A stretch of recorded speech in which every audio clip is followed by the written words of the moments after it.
So here's some foreign stuff that's directly political. I saw a post today asking, why are all the farms shutting down? Because they can't, quote unquote, find workers. And why aren't American workers good enough?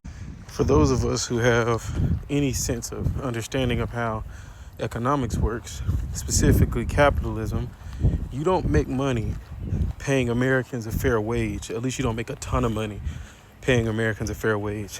The laws and the labor laws that we have in this country are so robust that they usually keep labor from being cheap in every way possible, right? There is a specific amount of tax you pay per person that you hire on.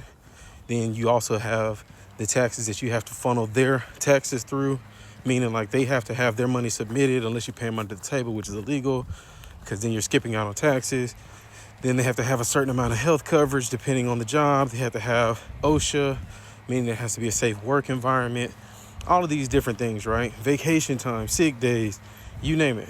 So ultimately, it's not that American workers aren't good enough. They're not cheap enough. In addition, how many people do you know in your immediate area that are willing to be on their hands and knees for hours a day, 10, 12 hours a day, picking fruit from sun up to sundown, or grabbing chickens from sun up to sundown?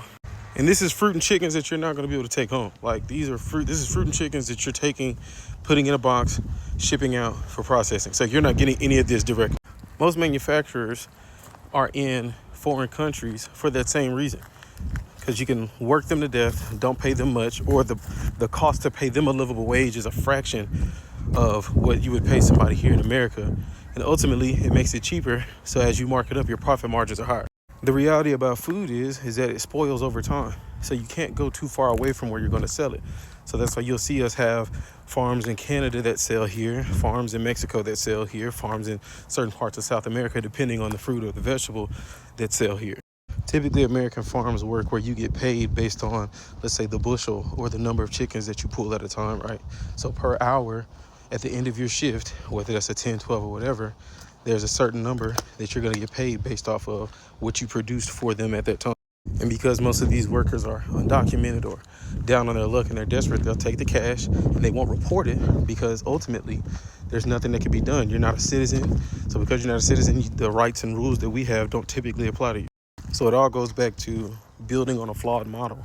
And now that those chickens have come home to roost because of the voting that these people have done, now they're seeing their entire livelihood be stripped away in favor of the corporations and the big hedge funds coming to buy up their land. Something about leopards eating faces and whatnot.